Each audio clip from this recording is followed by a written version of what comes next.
Hey fam, welcome back to my channel. If you saw this video a couple of months ago, you'll know that I just got out of a situationship that completely just wrecked me. And even though it's been a few months since it's happened, I'm still kind of going through a little bit of some heartbreak and some, you know, just residual side effects from that. However, listen, I have come a long way, okay? I've done the therapy thing. I did the go hang out with my family thing. I even cut my hair, which you literally cannot even tell at this point, but I did that too. And so I thought, you know what? Maybe I need to get back into reading again because it's such an escape for me, something that will help me just kind of distract me and get me out of this funk that I've been in for a while, and see if that can help me just heal a little bit from my heartbreak. So let's go ahead and start reading. Well, hey fam, for the book that we're starting off with in today's video, we are reading a cutie little romance book because why not? No question about it. I am ready to get hurt again. I'm actually halfway through this book already. This is Things We Never Got Over by Lucy Score.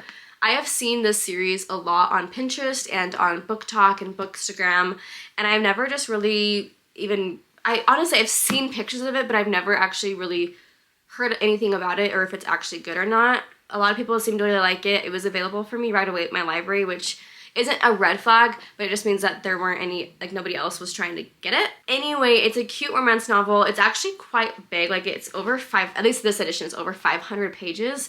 I'm halfway through, I'm on page like 250. We have two main characters. The first one is Naomi. She is a woman that ran away at the altar when she was about to get married and went to go and rescue her sister who called her, who was in a lot of distress. She has a twin sister named Tina. She hasn't seen Tina in years and years and years, and when she gets to the area that her sister asked her to come to, she finds out that her sister only brought her there to rob her and leave her with her niece that she didn't even know that she had, and she abandons her, takes her car, takes all of her money, everything, and just leaves her in that town. She also meets a guy there named Knox. Knox is our other main character. It kind of switches between their two point of views throughout the whole book. He's your classic Viking, rugged, tough, lumberjack type of guy. He like is mysteriously super rich, owns like half of the town, helps this girl out, he helps Naomi out, helps set her up, get her in a house, get her a cell phone, get her a job, all of those things. The whole time he's being really grumpy and like rude to her. So I don't want to say it's like an enemies to lovers type of situation, but it's kind of an enemies to lovers type of situation. We just got to the point in the book where they just like kissed. So a lot of stuff I feel like has happened, and it's kept me very entertained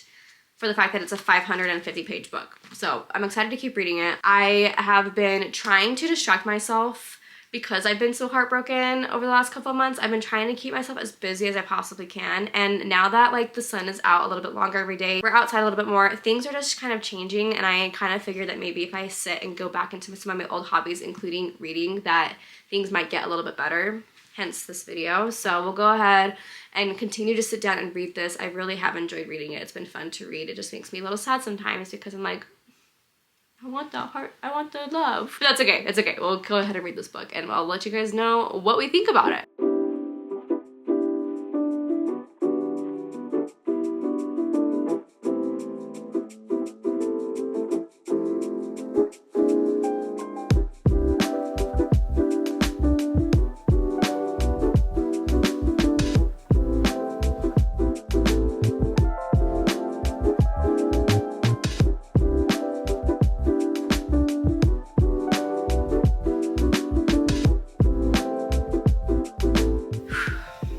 Getting kind of intense. There's a lot of mean people who really are being rude to the niece in here, including her school teacher. Just kind of a little crazy, a little intense.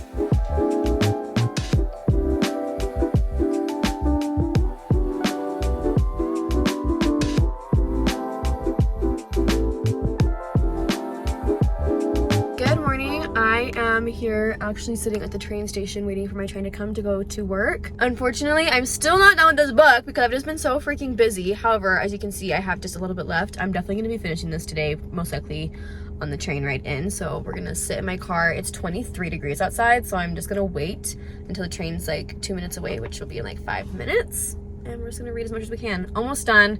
We're at the point where, like, you know, they've broken up. She's currently hanging out with his ex-girlfriend. Sometimes that's like what you need. Like, you need to just bond with other girls who have also gone through the same thing with the same guy to just kind of just have solidarity together, you know? Like, it's just one of those things. So anyway, we'll finish reading this now.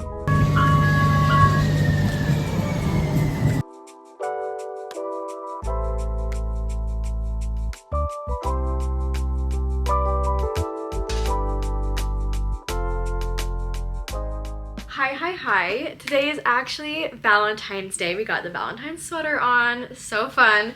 And yesterday when I was at work, I actually did finish this book, Things We Never Got Over. I have to say, I absolutely loved it. It was quite spicy. There's a lot of very physical, intimate scenes that you don't need.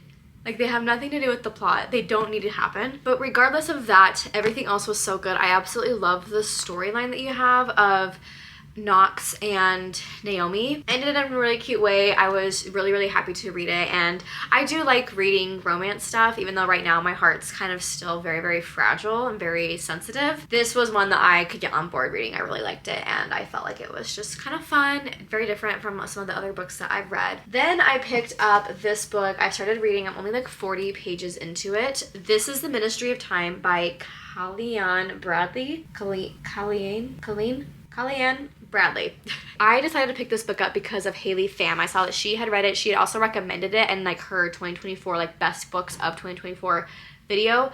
So I decided to pick this up. Is also a Good Morning America book club pick, which those books for me have traditionally always been very good. I know that there's quite a few like differing opinions on this book. Actually, if you get on their Goodreads website, I don't think it's actually super highly rated. There's a lot of people who really like it, and some people seem to really not like it. So we'll see kind of what happens. We are following a woman who kind of works for like the UK's version, I think, of like the FBI or some sort. It's called the Ministry, so maybe that's like the government system. I'm not really sure. She gets a job where she is going to be taking care of like expatriates, but they are people that they've solved like time travel. They can do time travel. So they go and they find people who are about to die or who are supposed to be dying in their world or in their time period, and they grab them and they bring them to the current time. So she is paired up with a guy who was on like an Atlantic expedition. As far as history is concerned, he died on Sir John Franklin's doomed 1845 expedition to the Arctic, so he's super disoriented to be living with an unmarried woman who regularly shows her calves. So very interesting so far. They seem to just kind of be getting to know each other a little bit. I don't know if there will be like a romance subplot or really what is going to be going on. I think a lot of it's going to be him figuring out this new world that he lives in, and I think there might be some maybe potential like health complications because they keep talking about stuff like that where like they are really worried about the people who they bring back from passing away or dying or having like really real illnesses that are related to time travel. Regardless, I'm excited to read it, so we'll go ahead and start working on this one.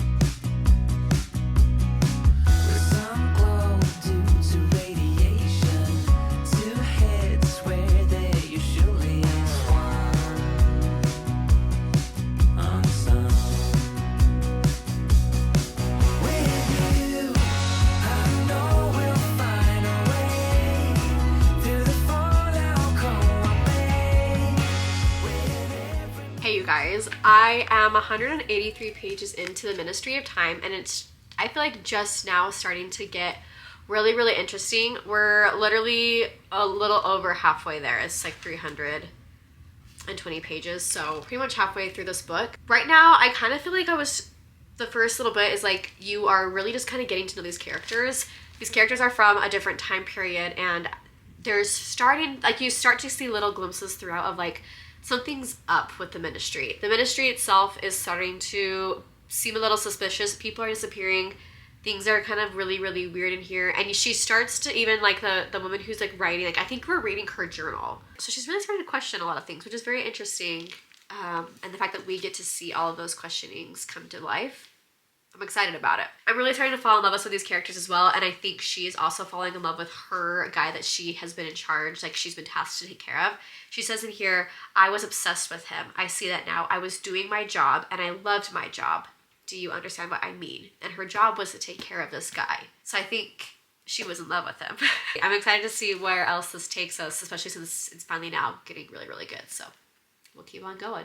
I ended up finishing The Ministry of Time last night. Also, if I sound sick, it's because I freaking am. I'm still congested. It's been days since I came back from my trip where I actually started reading this book, and I still cannot get this congestion to go away. Anyway, Ministry of Time by Kylie Ann Bradley.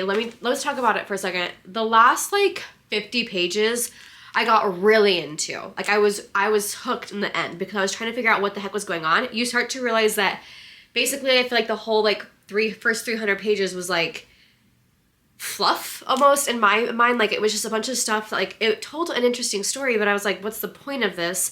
And then the very, very, very last like 2 chapters, you're like, oh my gosh, that's what's been happening this whole time. I literally had no clue. But did it help heal my heartbreak? No. In fact, there was a small subplot of romance in here, but everything else I just thought was kind of weird. I don't know. I just wasn't a huge fan. Overall, I'm giving this 3.5 stars. If you like time travel, it has a little bit of sci-fi in it, but then also has a subplot of romance in there as well. And then at the very end, you are just left wondering what in the world even happened. Then you might enjoy this book, but for me, that was just not my vibe. I am also already in the middle of another book. This is an audio one. Let me pull it up real quick. And this one is called Mad About You. I'm listening to it on Libby right now. I am 31% of the way through. I have 7.5 hours left. Honestly, I feel like today I have a lot of editing I need to do for a YouTube video that's going up tomorrow, and I feel like I'll probably listen to this while I work on editing it and making it exciting and more fun. And so far I do like it. It's about 2 people, very similar to like Emily Henry's most recent book, Funny Story. It's about 2 people who are, one of them, like the woman, she just broke up with her boyfriend and she is a wedding photographer. That's her job. And she is photographing a wedding where the groom does not end up showing up. Like he's the runaway groom. She ends up moving in. She has to move out of her house and she just broke up with her boyfriend, and she moves into this new house, completely random, doesn't know the guy. She's only talked to him on the phone. Turns out that he was the runaway groom. So obviously we know that the 2 of them are going to get together. Like that's most likely what is going to happen, at least in like the predictability of it all, which I like the predictability of it. I feel like that's kind of why these rom-com books, these romance books are fun for me. Either way, I think I'm excited to read it and continue reading it. I'll probably finish that very, very soon. And then I have one other rom-com book that I want to read in this video.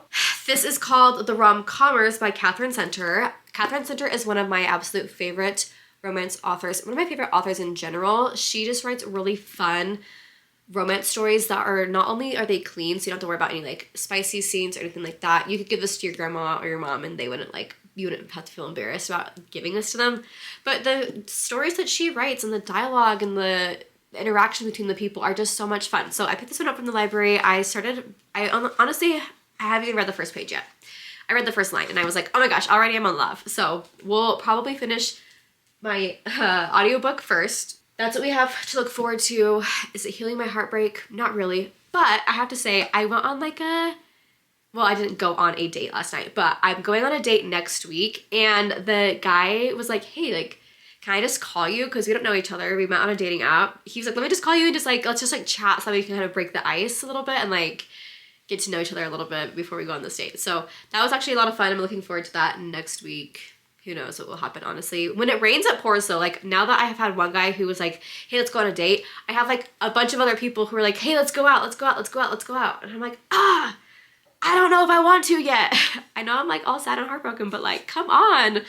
All this all at once? I don't know, you guys. It's also like the fact that I'm still sick. I'm just not feeling good. I don't really know if I want to like go out right now and like expose people. You know, it is what it is. It is what it is.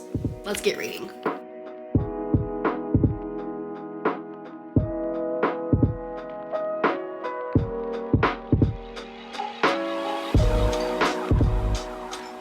Okay, you guys, listen up. I just finished reading Mad About You. It was actually really, really, really cute.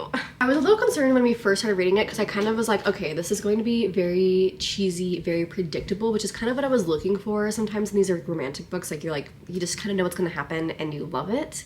However, there was basically no storyline of the 2 main characters that you were like hoping would end up getting together throughout the entire book until literally like the very, very, very end. Instead, you go through this whole other like plot of crazy ex-boyfriends and abusive relationships, and you like see these women like coming together to like really try and like make the world a better place, which is kind of fun and very interesting. So you kind of have that going on the whole time with a very, very, very subtle, like a couple of lines here and there subplot of like this other romance that's potentially gonna happen, and you don't actually know until the end if it happens or not. So we'll leave that spoiler for you. But it was actually really, really good. I'm gonna give it 4 stars. I don't think I'm gonna rate it a 5-star book, but 4 stars for sure. I thought it was very, very cute. It was, I believe, a pretty clean book as well. Clean romance. There wasn't any like super spicy stuff in there, so I really appreciate that. But yeah, overall, it did make me feel good. I did enjoy reading it. Did it cure my heartbreak? No, obviously nothing's gonna like be able to cure my heartbreak, but it is making me kind of fall back in love with reading a little bit more, which I do appreciate. So we have that going for us. Hello, hello. We are starting our last book for this video. We're gonna go ahead and get started. Let's start this right now. Opening up the first page. Logan Scott called just as I was making dinner, and I almost didn't answer because my dad and I were singing along to ABBA's Greatest Hits. Wait a second. I actually just watched Mamma Mia for the very first time ever last week, and that one's all about ABBA. Like, ABBA's such a great band. Like, they just got some great stuff. There are not too many people I interrupt ABBA for, but yes, fine. Logan Scott was one of them. Logan was my former high school boyfriend who still felt guilty about the way we broke up, and he dealt with that guilt by sending me job opportunities. LOL. Okay. So already we find out in the first just couple of pages, she's a screenwriter. She likes to write plays and movies, I guess. I don't know if she's been very successful. It doesn't really sound like she is. Apparently there's a guy, I don't know if this is a real person or not, somebody named Charlie Yates. I should probably look that up and see if they're actually a real person. But he's trying to write a rom-com. She was told that if he could write it and it can get approved and go through and get filmed, that they would like let him produce some sort of movie that is kind of like a whatever his passion project is. And she is going to, I think, ghost write it. So we'll see. I'm excited to keep reading this. Like already, like she just has like such fun things in here. Like, for example, right here, she was like, I'm freaking out. I said, I'm not freaking out. But in truth, I was clucking around the dining table in a meaningless circle, headless chicken style. Like, I can just picture it. Like, I can just picture it. It's so fun.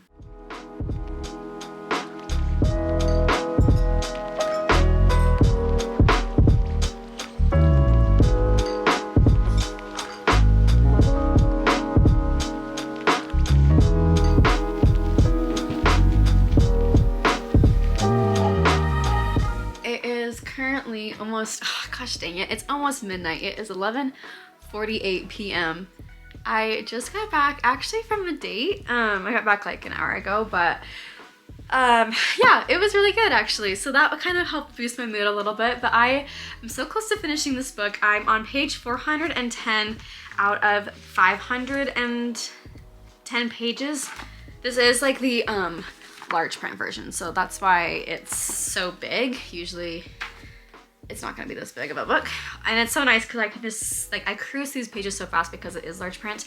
And you guys, I love this book. It's so good. It's so cute. It could be a book where it kind of ends like not sad, but just like not necessarily in the best way. I think it will still end up really good. Obviously it's called the Rom-Commers. If it doesn't end in a happy rom-com beautiful ending, then what's even the point? We'll see what happens. I have 100 pages left. I was hoping to finish it tonight, but because of my date and me getting back so late and it being almost midnight, I'm gonna read for the next like 10 minutes and then we'll wake up tomorrow and I'll probably finish reading it then. So I'm excited to see how this ends because I think it's so good.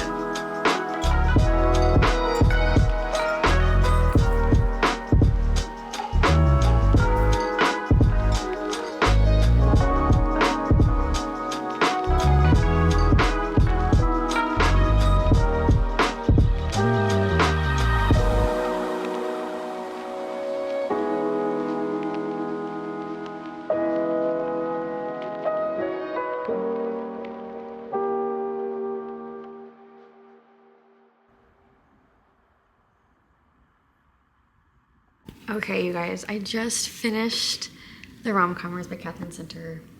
I have so much to say about it. This book literally, I think, has like cured my depression for the day. It is literally such a cute, sweet romance rom-com type of book. It has a few unexpected twists in there that I wasn't quite expecting. So it was nice because you kind of know like that obviously the main two characters are going to get together. But up until the very end, I actually was not sure if they were going to end up making it out alive.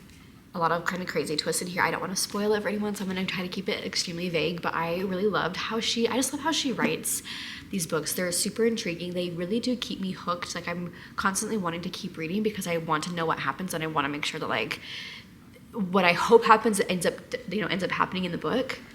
But yeah, really, really cute. I absolutely love it. I love the epilogue portion of the book that she kind of makes it, she like writes it as if we were watching like a movie that has like a 10 years later, like this is what happened. Like, you know, sometimes in those documentaries or whatever, it will show you like, it will zoom in on each person and you'll kind of get like a little blurb about what happened to them later on in life. And you kind of get that feeling and that vibe with the epilogue of this book, which I thought was really fun and just really, really sweet to read about. And like, it's something that I would love to like keep reading and like see where they end up, you know, 20 years from now and 30 years from now. So I think that'd be kind of fun. Overall, 100% would totally recommend this to you all. I think I'm gonna give this one 4 stars. I love Catherine Center. Again, I wish I could like read all of her books like all the time because I just think that she writes so well. They're usually pretty clean, sometimes a little swearing, but overall, great book. I loved it. I loved the ending. I thought it was so sweet and so cute, and I would 100% recommend it to all of you. Well, that is it for this video. Me reading books to try and cure my heartbreak again. I don't know if I ended up actually doing that or not. Probably. I am still like working on myself and trying to just become a little bit of a happier person, and I'm doing a lot of things I feel like in my personal life to try and help me be a little bit happier and feel a little bit better, and reading is part of that, but also just like being somewhere where I have more light and trying to go outside more often and being with my friends more often has been really, really, really good. If you made it this far in the video, go ahead and comment a little yellow heart emoji down in the comment section below and we can hang out there. Let me know what books you guys think I should read next, and I will see you all in my next video very, very soon. Bye.